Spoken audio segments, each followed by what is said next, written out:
What's up, guys? Whoa, crazy hair. It's Tuesday. So I told you I was gonna start doing these consistently on Tuesdays. Just to talk about where the Braves are. We haven't made any significant moves since the roster cleaning. Hold on, let me.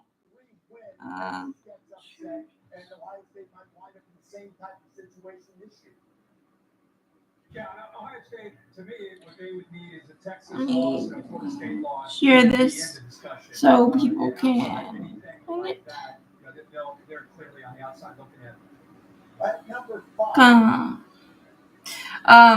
But we haven't made any significant moves yet since next Monday, I believe, is the winter meeting, so some things might break then.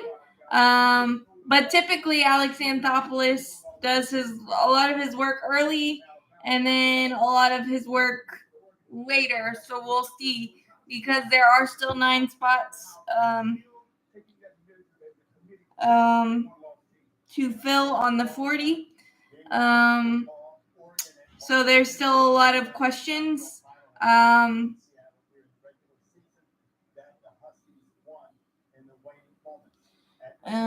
obviously a lot of people wanted Sonny Gray, and I understand that, and I would have been jumping for joy if we got him.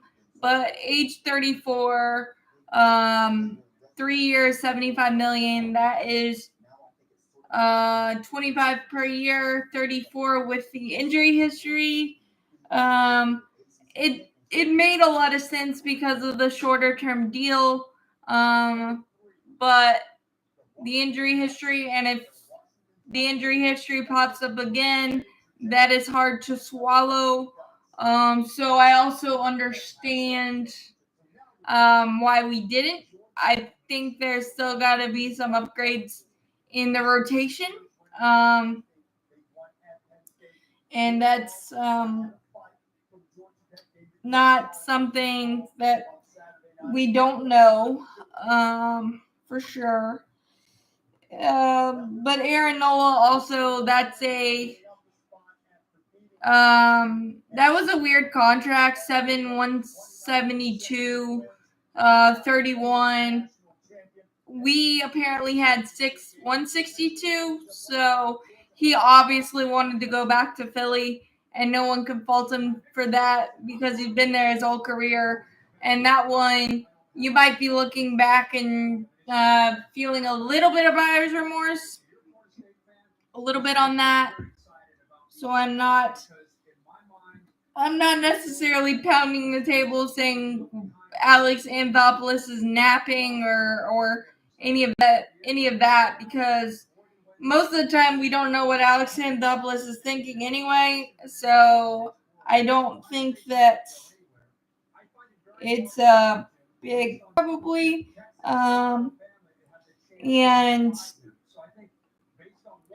the Cardinals have done a nice job of revamping their rotation, but you also need an AARP card with Lance Lynn, Kyle Gibson, and Sonny Gray. That's not necessarily advantageous for constant longevity, and because I don't think they have a ton of prospects coming up through the system, and the Braves don't either necessarily, but we still found AJ Smith-Shawver has been a piece, and obviously trades could happen and things of that nature, so I talk about these prospects with tongue-in-cheek, sort of, because they could be used in a potential trade. But you saw AJ Smith-Shawver take a step forward. Hurston Waldrop, the pitcher we drafted from Florida this past year, got all the way up to AAA. You've got Owen Murphy. Darius Vines we saw do some things for us, and I think I talked about this last week, but the overall benefit of using 16 starters is yes, you don't want to have to, but it also proves and shows to you what you have in your system and what you believe in, because we've already acquired Aaron Bummer with Jared Schuster and Michael Soroka, who clearly weren't in our further plans due to injury or just not exactly what we wanted. So, and obviously, don't overvalue your prospects, but also don't. it's a delicate balance to overvaluing prospects versus what you need, and it's really hard to balance the now and the future, because if you look in the future, 2025 max pending free agency, which Charlie Morton retirement. I don't know that we necessarily know the role of Bryce Elder in some way, shape, or form. So I mean, it's I think Bryce Elder is in our plans. I really do, because I just feel like he ran out of gas at the end of last year, and trying to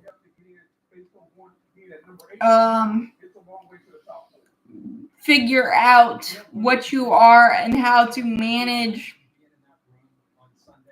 being an MLB pitcher with the workload that you're not used to, and things of that nature. That's a hard avenue to navigate, and I think Bryce Elder will be better for it. I think that if Bryce Elder is our number 5, I would hope that there's something top heavy right now.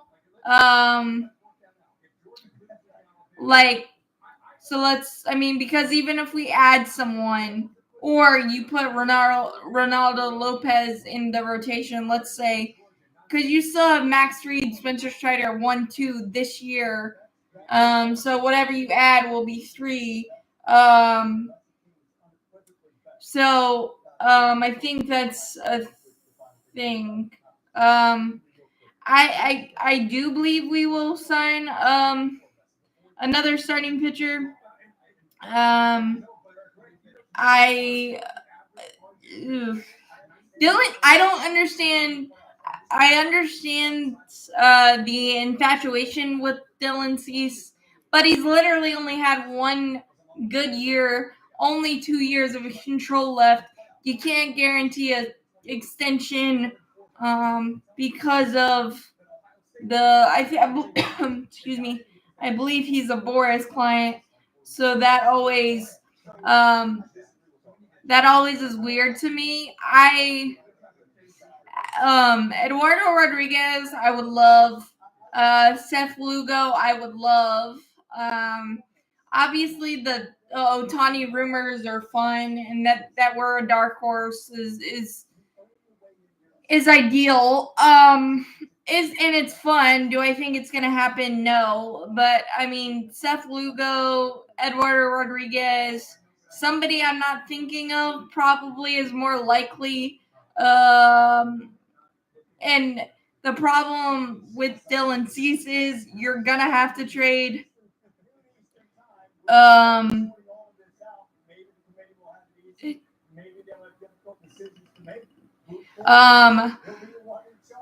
Cease. The problem with Cease is you're gonna have to give up AJ Smith-Shawver or Hurston Waldrop or both, and you can't technically afford to do that. Yamamoto, I could definitely see, because he's only 25, and I think Mark Bowman, even posted today in an article that that's an actual risk that I could see, that everyone could see Alex Anthopoulos taking, given that he's 25. He might have some growing pains, excuse me, with the baseball and things of that nature. But we've seen a lot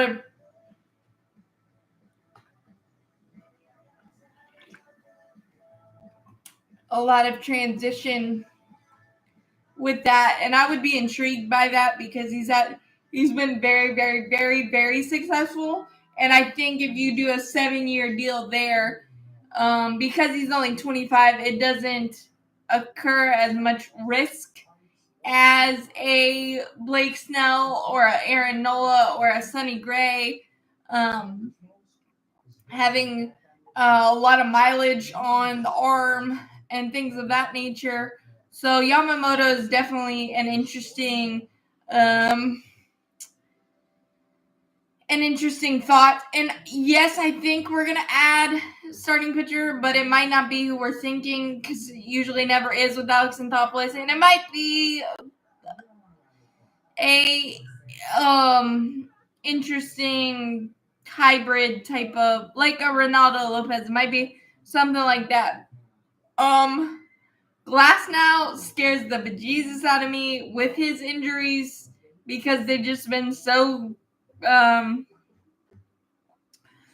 jarring, and I believe he had a shoulder issue as well. And we've gotten rid of a couple of pitchers in Kyle Wright and Michael Soroka that have had shoulder, hamstring, arm, blood, all of that stuff.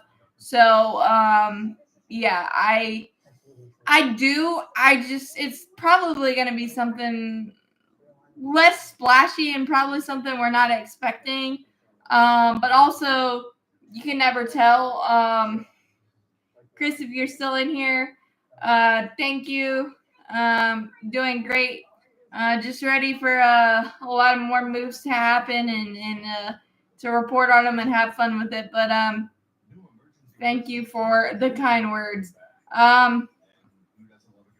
I wouldn't mind Montgomery either. But again, his velocity, he has to be a little bit more fine. And we've kind of run into that with Bryce Elder and Jared Schuster and those guys. So a little bit more heat in the rotation would be cool. So that you can have a little bit more room for error, leeway, whatever you want to call it. Yeah, I think Cease is definitely overhyped. I'm not saying I won't welcome him with open arms if we do it, but it might be tougher to swallow depending on what we do. Although Dylan Cease is a prototypical Strider, like he's a Strider mold, so I think that would be beneficial to have them both in the same rotation, like being a sponge for each other. I wouldn't mind. I mean, Pilar is a nice piece, a nice depth piece, and we don't have a lot of that. But I think we can do better in left field. I don't know what the ideals is there.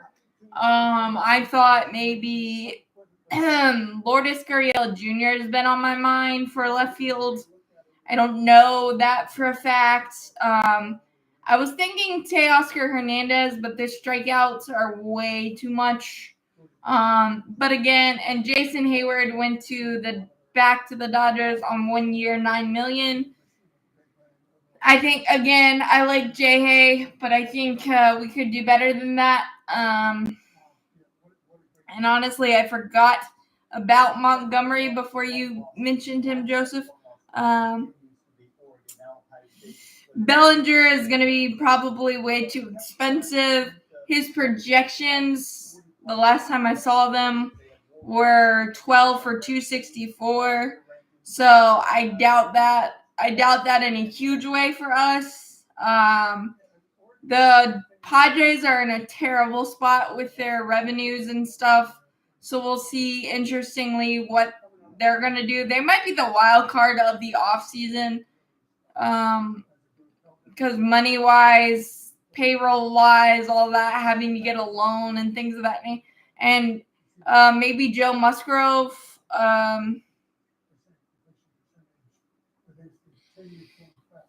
That's also an option.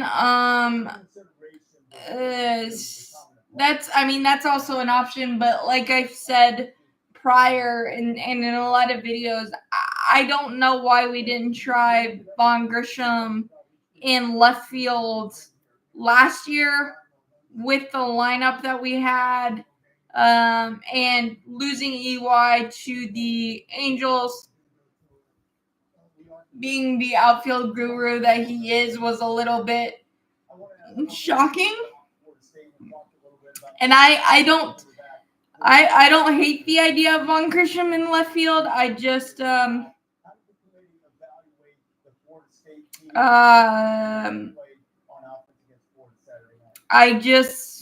because you can't seemingly keep a 330 batting average in AAA much longer, if at all. So I get the idea. I just don't know. Of course, we did have Marcelo Zuna and Eddie Rosario there at points, and even Evan Gaddis at points. So it's not necessarily that. I just think we could do a little bit better inconsistency-wise.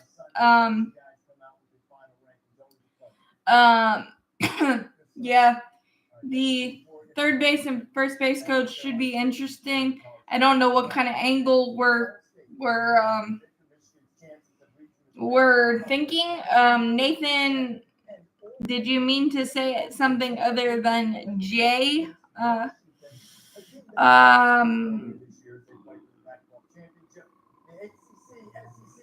Maybe that's also possible.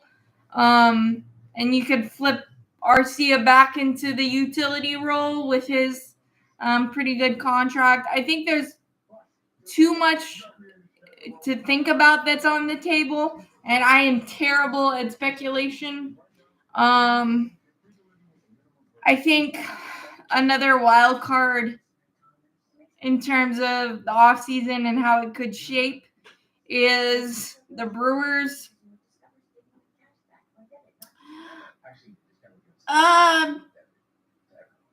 Yeah, I did see that on the Japanese Star. I think that would be cool. I really do. I don't know much about him. I would have to go and look, but that gives you a lot of versatility if we're able to pull off a contract like that. And he's, if I'm not mistaken, his numbers were pretty consistent across the board. Again, I'll have to look deeper into that, but that is definitely some sort of option there as well. I actually really like that idea. We haven't really dipped our toe into the Japanese market much. So, and I don't know Alex Anthopoulos'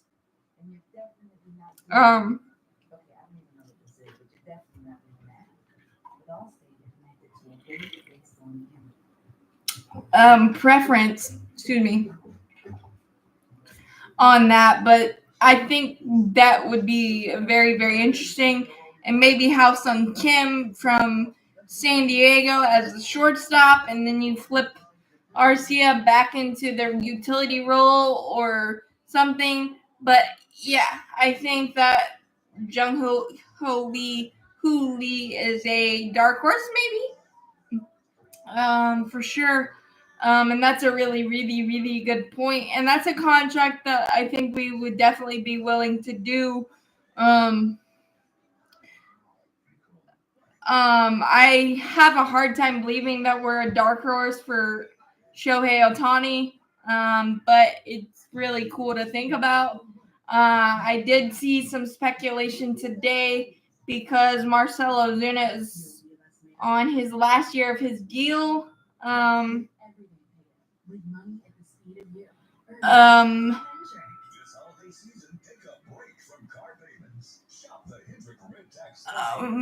and we could maybe flip him for a starting pitcher or something, and then have something to fill for DH role. Maybe there. Um, just quick thoughts on that, and then you could put Shohei in the DH role, and then when he's ready to pitch, slide him into the rotation in 2025 and beyond. But again, I don't know the contract terms he's looking for, the length, the average per year, and all of that stuff. Just fun to think about there. And before I lose the train of thought, although I might have just lost it, yeah, I did just lose it, so I may go back to that. But Joseph, it's Charlotte sports in a nutshell. It sucks for LaMelo. It sucks for the Hornets. I wish there was a ankle brace that was comfortable for him. Hopefully Steph Curry can maybe help him out there because he dealt with it, but it just really stinks. It's multiple weeks. We're back to where we usually are. That's what I'll say on that. But yeah, I think the Braves have so many options, which is a really good thing. And like I said, I'm terrible at speculating, but it is fun to see. And the reality of having 9 open spots in the 40 at this point is kind of unprecedented. But you know that Alex Anthopoulos is always creative, always thinking outside of the box. And if you're thinking about it, if Ronaldo Lopez does become a starter, that's a pretty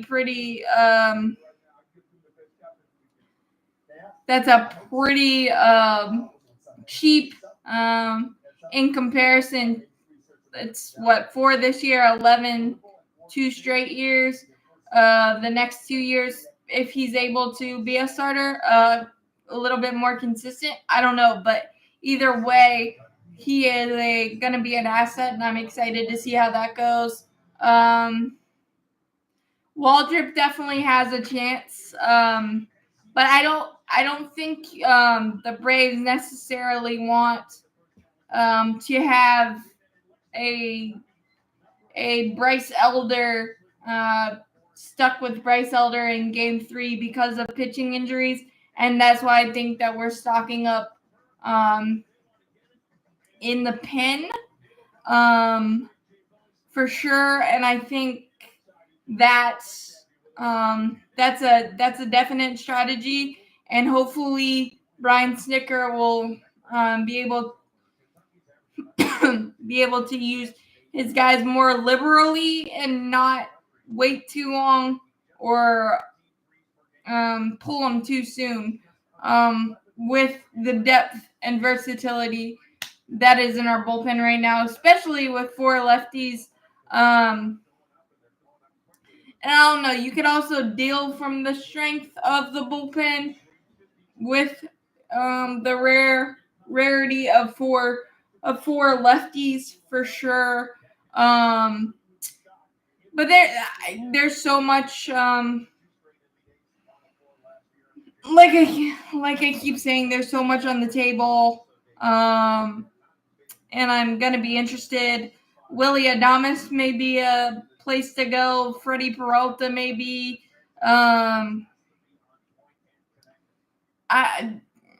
Your guess is as good as mine. The Reds, the Reds and Cubs were the recent rumor for for whatchamacallit, Tyler Glasnow. They were big on. No, I don't think we gave up too much for Aaron Bummer. You got to put in the factor that A, it's the Chicago White Sox. Excuse me. It's the Chicago White Sox. B, their defense stunk. C, he still had a lot of strikeouts. And his FIP, fielding independent pitching, was 3.5.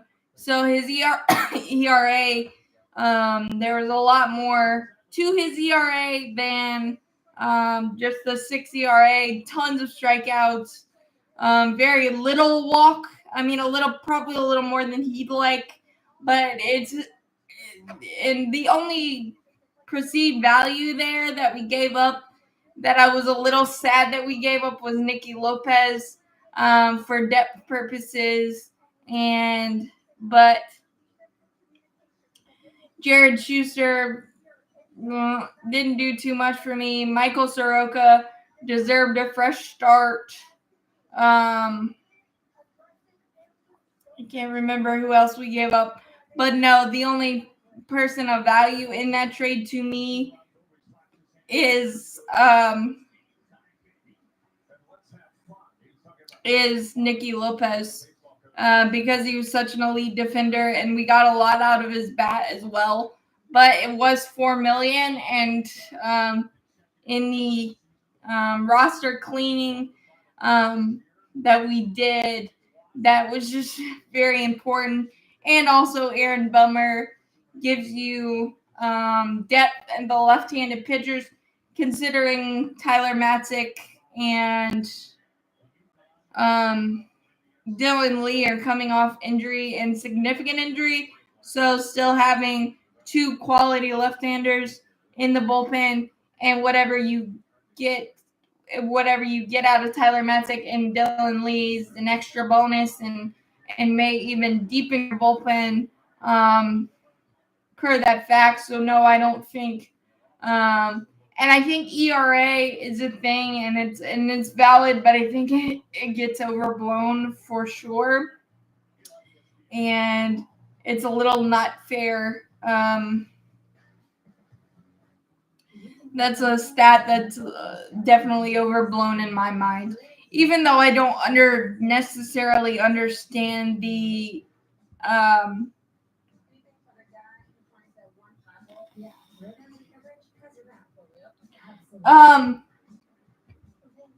Jackson Kohar is one that I really can't explain, because you look at his peripherals, you look at his stat page, it's it's rough for sure, and excuse me, geez, allergies, I apologize.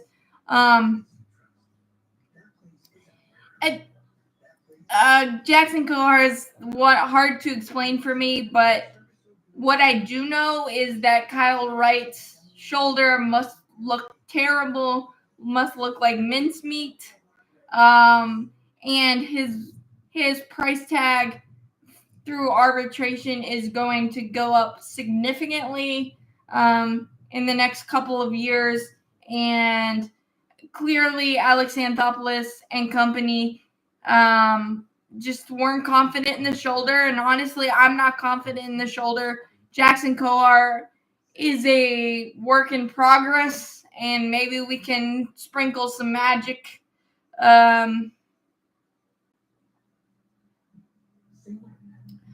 I think it's a long shot, Charles. I really do. It's fun that people think we're the dark horse, and I appreciate that, but I think it's a long shot, but it would be super, super fun if we did. It would make the roster construction now makes it very, very unlikely, but if we were to trade Marcell Ozuna for a quality starting pitcher or something like that, and then you put Shohei at DH and then slide Shohei in the rotation when his elbow and things are back to normal, so to speak. That could be an interesting thing, but I doubt it. I would say 3% at best. We would sign Shohei. But that's just my guess. And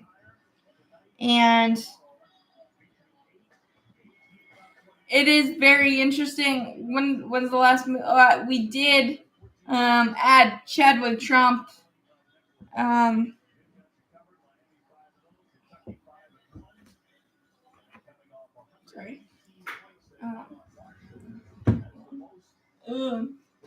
Chadwick Trump back to a minor league deal, and a few others back to a minor league deal as well.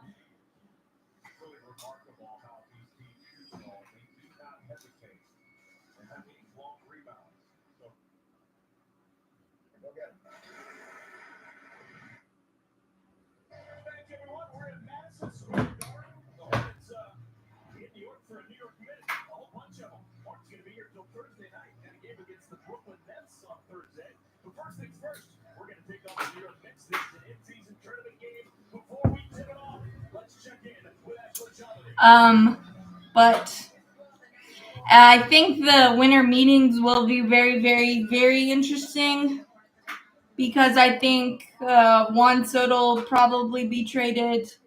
I like I said, Nicky Lopez was definitely not one that I wanted to give up, but I also understand it.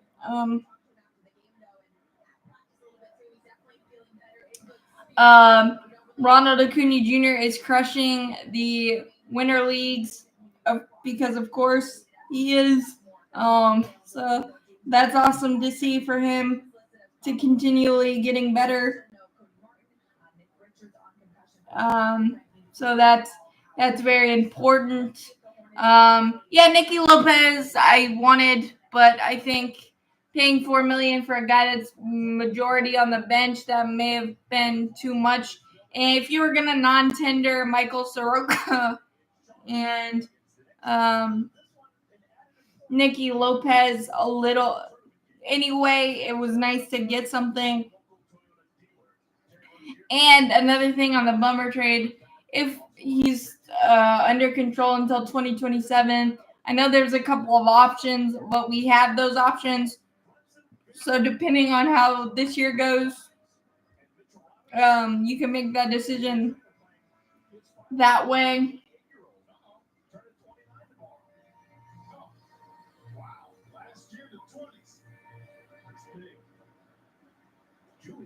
So I'm just very intrigued and very interested.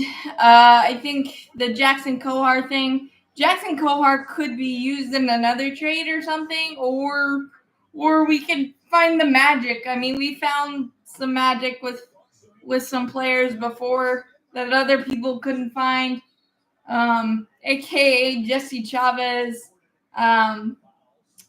Eddie Rosario for 2021.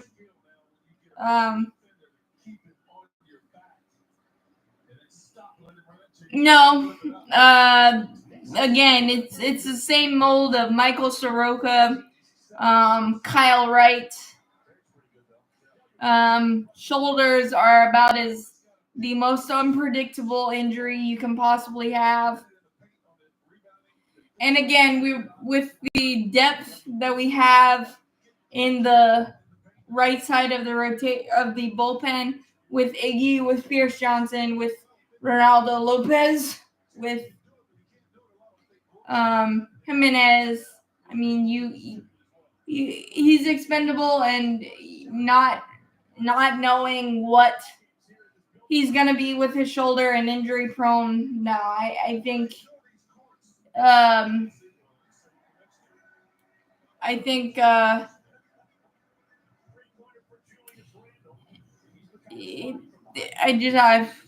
I don't see a problem with it.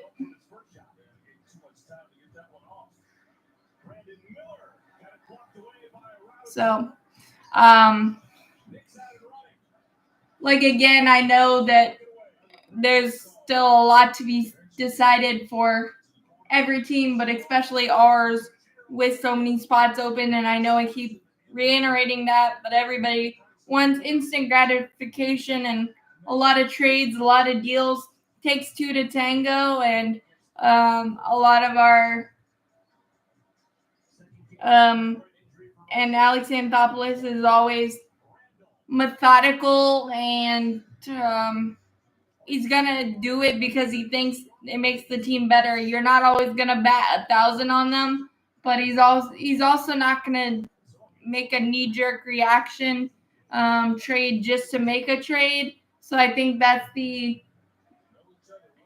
kind of annoying part of the offseason, the overreaction when a move gets made and everybody's like, well, why didn't the Braves do that? That seems cheap or whatever. Obviously, it didn't fit the plan and the culture and what the idea of the future plus the present is very, very important. And to balance that is really, really hard. And Alex Anthopoulos has done a phenomenal job of that. And I don't think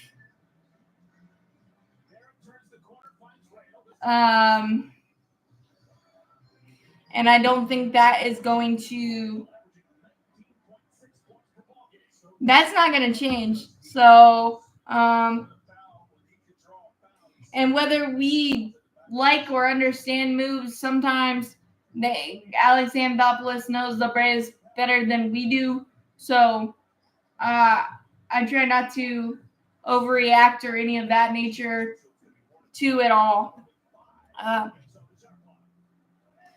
But that's my soapbox on the whole offseason thing. When people overreact to the Braves not necessarily doing anything, it's still not even December yet.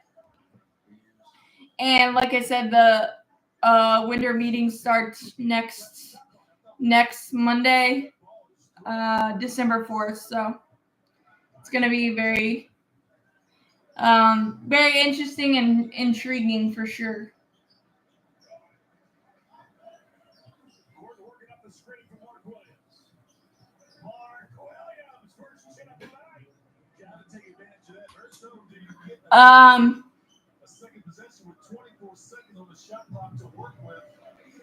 I think there's a lot of options, and I think we've already done a nice job of stocking the bullpen, but I also think there's an opportunity to get a Seth Lugo or a Michael Waka or a bigger name like Yamamoto, excuse me.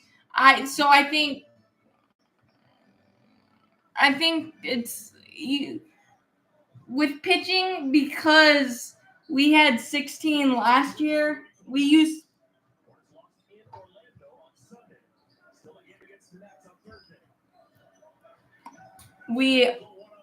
so many pitchers last year, and we were so good. So every time you think you have enough pitching, you need more. So I don't think there is. Well, that's cool, and that would be really awesome to be able to sign him. I think it would fit perfectly with the amount of great curveballs we have in our rotation. But in the reality is, you're gonna need clearly at least 15 pitchers that you can reliably start. So I think that didn't really answer your question, but I think we've already kind of stocked up the bullpen, and Ronaldo Lopez being a hybrid. But I think you need one or two, given the uncertainty of next year. But this year is this year. But you can never have enough starting pitching is the main message on that.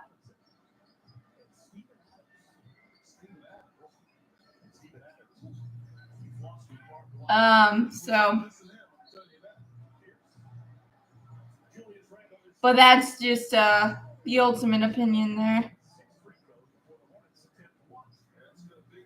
Probably, I mean, on a minor league deal, and Jesse Chavez will be Jesse Chavez, and I wouldn't be surprised because, again, you do need a Swiss Army knife type of pitcher.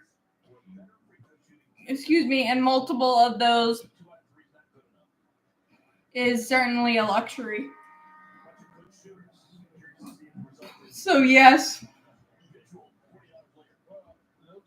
probably some short minor league deal with an invite to spring training, and Jesse Chavez will be Jesse Chavez. Because again, we've had kind of the magic touch with Jesse for whatever reason. So yeah, ultimately I think so, but who knows?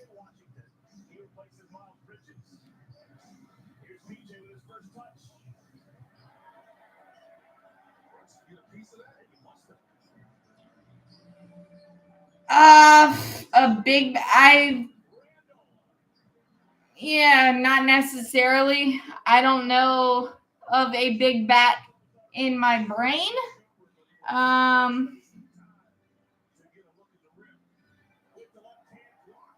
No, I think Culberson has ran its course.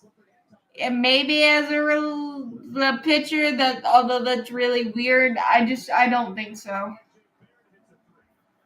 I really don't. I think Culberson kind of ran its course, and if I were him, I would retire. But that's just me. And big bat, I don't know what kind of big bats are out there, and it depends on.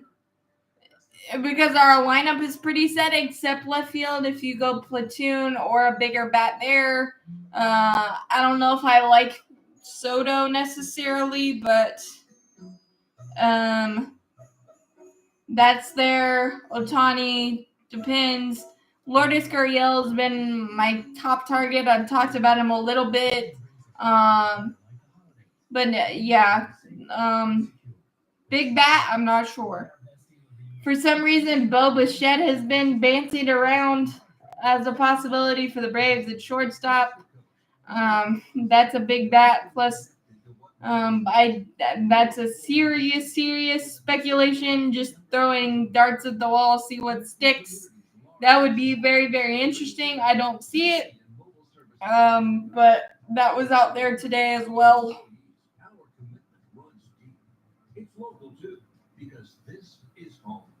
We live and work in the communities we serve. We send our kids to the schools. But that is a thought. There wasn't much news today, MLB wise or Braves wise. Been pretty quiet. But thank you for all your questions. It's been a good one. It'll be interesting to see how the coaching staff kind of fills out. I've heard Willie Harris, Eric Hinsky possibly type of thing. So maybe David Ross is probably a no because he wanted to get back into managing right away.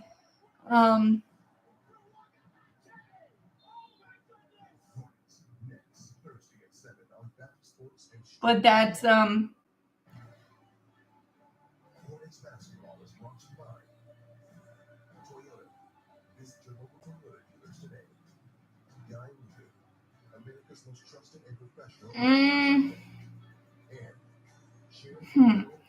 that seems like a too easy of a question to say Shohei Ohtani.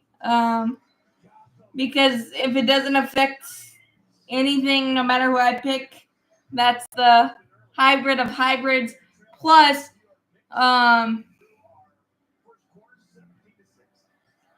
I mean, you get the best of both worlds. How long will that last? I don't know, but you have so much depth and so much versatility in your lineup already. That's definitely the dream scenario.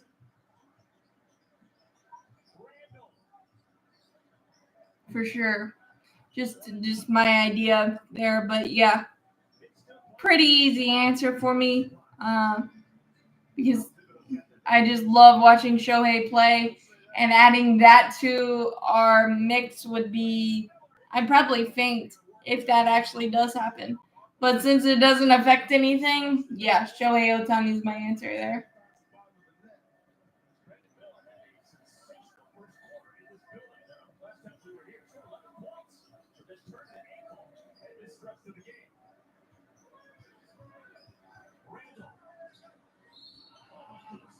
Thank you, Charles. I enjoy what I do as well.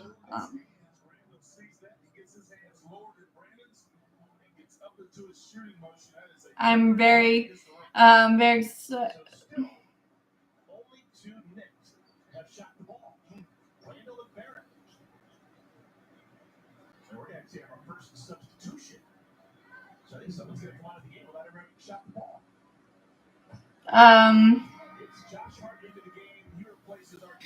we'd probably trade him because I mean he only has 16 this year.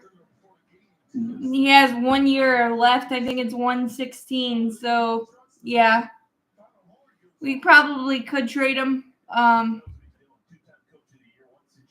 Especially coming off the amazing year. Although you still got the baggage that comes with him. So, and you know how because you put Ohtani at DH.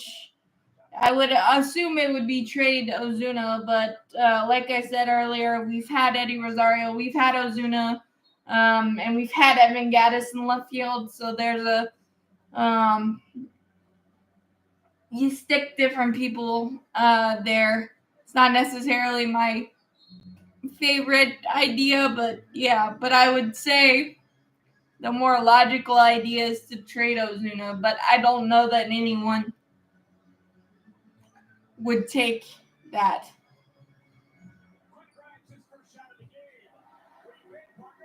So that's just um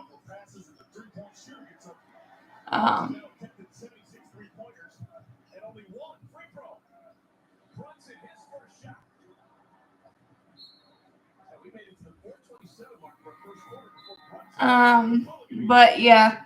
I mean left field is such a weird position and we've done platoons the last 3 or 4 years. It'd kind of be nice to have a set plan there, but also some versatility. We need some backup infielders. We don't have those. I wonder if we'll get those on minor league deals or shorter deals or some things like that. But like I said, there's so much on the table, and Alex Anthopoulos and everybody's pretty tight-lipped about everything we do. That no one can really predict anything, and I think that's a blessing and a curse because rumors. I typically don't believe a lot of rumors that involve the Braves until you see the press release. I'm sorry, from the Braves themselves. So that's a thing, for sure. But I love it, and I also hope that Alex Anthopoulos signs an extension, for sure. I hope that comes across the wire very, very soon because we wouldn't be where we are not having to search for an entire team every offseason if it weren't for Alex Anthopoulos. So I think that is huge as well. Kenta Maeda did sign with the Detroit Tigers. The Detroit Tigers are kind of very interesting to me and could be a dark horse given the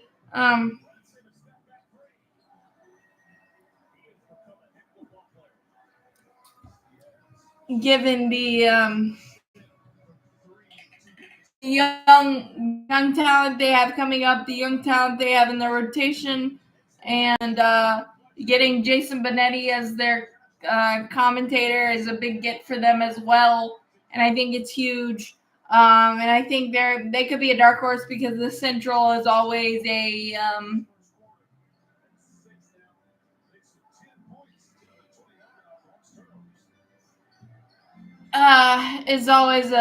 interesting mess of a division because it's just a weird hodgepodge of teams trying to figure things out. So I think Detroit with Spencer Torkelson taking a step forward with Riley Green and adding Kenta Maeda 2 years 24 is a nice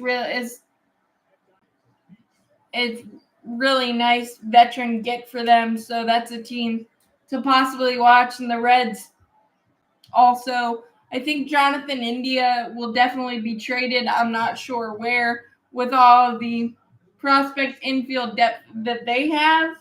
So they could be an interesting team to watch as well.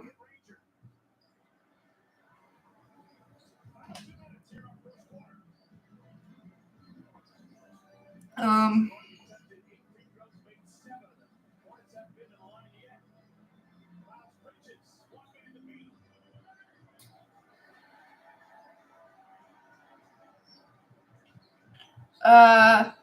we talked about that earlier. Charles, yes, it's a possibility. I wish they would have done it earlier, but yes, it's a possibility. Left field is kind of the position that you can kind of get away with stuff like that. And Vaughn Grisham, 330 in AAA, you can't ignore that for much longer, or he might be a trade piece. I am not sure. But yes, it's also a possibility there as well.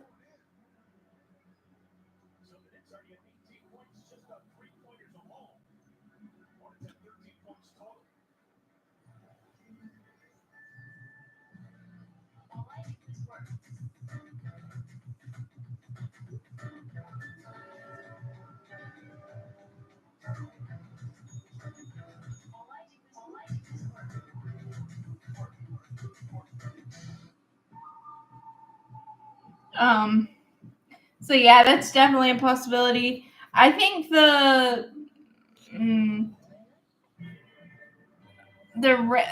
Seattle Mariners are interesting. They cut 425 strikeouts out of their lineup with not tendering Teoscar Hernandez and trading Gino Suarez to the Diamondbacks.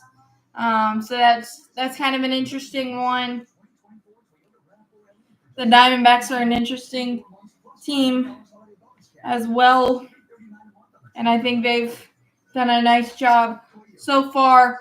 I don't really have much else. I'm trying to get this to an hour because they said that's the best the best thing if you can get it to an hour or more.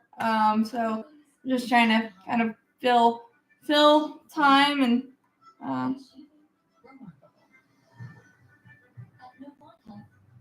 never stop. Because whether it's sports performance at the highest level or the playground level, we're driven to help you excel at what drives you. Not just keeping you healthy for the game, but also healthy for life. Novant Health. Expect remarkable. I'm about to show you how we make a shakaroni pizza. Plus, we created shakaroni my way. More is better. An extra pizza topped with extra cheese and extra pepperoni. Pizza gets bigger when you shakaroni. That's not gonna happen. And I don't really want hater. I just he's not my cup of tea, personality wise. But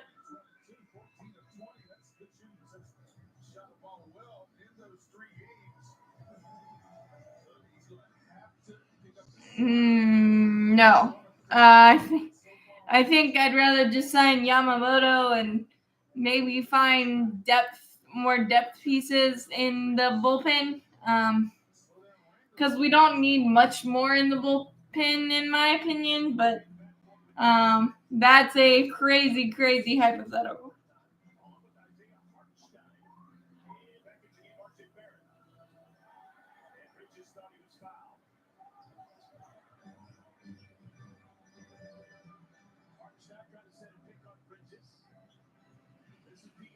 I don't know that you expect a lot. Although, but sometimes guys coming off of Tommy John surgery are epic in their start, but it might slow down. So it's that's a delicate balance, and I think the Braves have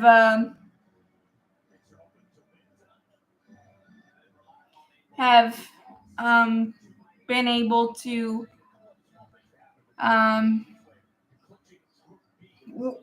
work through that kind of thing. But you might expect it's either a slow start or a really, really fast start, and then it might slow down, is my idea for Tyler Matzik.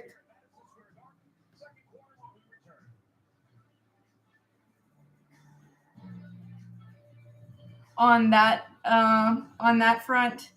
I'm trying to the Logan Gilbert with the surplus of Seattle Mariners starting pitching might be a thing as well. It's kind of a pitcher no one's thinking about. Ron Washington's replacement may be a Willie Harris, Eric Hinsky type, or again somebody we're not thinking of, or inter-organization Matt Tuiasosopo maybe, or something like that, because he did do the third base duties when Ron Washington wasn't there, even though Ronald Acuna Jr. blissfully ignored Tuiasosopo's stop sign. So that'll be interesting to see. Call the Diabetes Solutions Center right now to learn more. However you do the holidays, do it together in the Chevy that's right for you. The strong and capable Chevy Silverado, the Chevy Equinox. And just for, I think Billy Wagner and Andrew Jones should be Hall of Famers. So that is my no, I thought initially I was a little surprised that we paid that much, but you got to think he'll be in a higher leverage situation, not coming off spinal surgery, and they obviously like what he gives. He was stellar in the second half of the season in the playoffs. He was really, really reliable, and I think he's also one that you could use multiple innings as well. So I think there's versatility there. And again, yeah, maybe it's a little more than I thought, but like I said, coming off,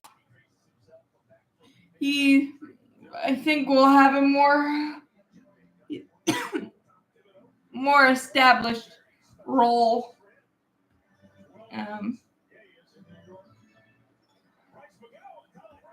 Yeah. So I think, yeah, maybe a little steep, but it also gives you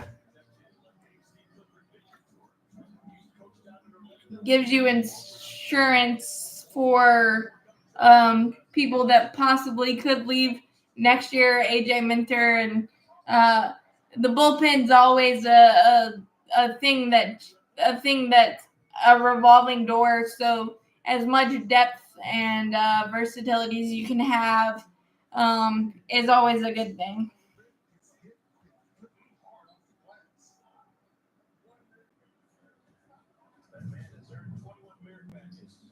So that is my thought on Jimenez, and I really like what we've done so far. Because getting your bullpen stacked puts less pressure on your starting rotation, and starting pitching costs an arm and a leg, typically, as we've seen. So stacking one and finding values in other places, with already having Spencer Strider and Max Fried 1-2, and Charlie Morton, as everybody complained about the $20 million, but then you look at the $25 million per year that Sonny Gray got and $24.5 for Aaron Nola. The values, that's still undervalued, and 1 year deals are never a bad thing. And Charlie Morton hasn't really got to finish the way he started with the last couple of years. The broken leg, the finger issue this year, and things of that nature. And he's still very, very, very capable and very valuable in the clubhouse and in that rotation, and gives us a chance to win. Not 8 out of 10 times he goes out there, and at $20 million for 1 year, that is pretty solid value given what you've already seen in the starting pitcher market. But that's just my opinion on all of that, and I will see you guys next Tuesday. Slam that like button, hit that subscribe button, helps out a lot. Thanks, guys. And as always, go Braves, champions forever.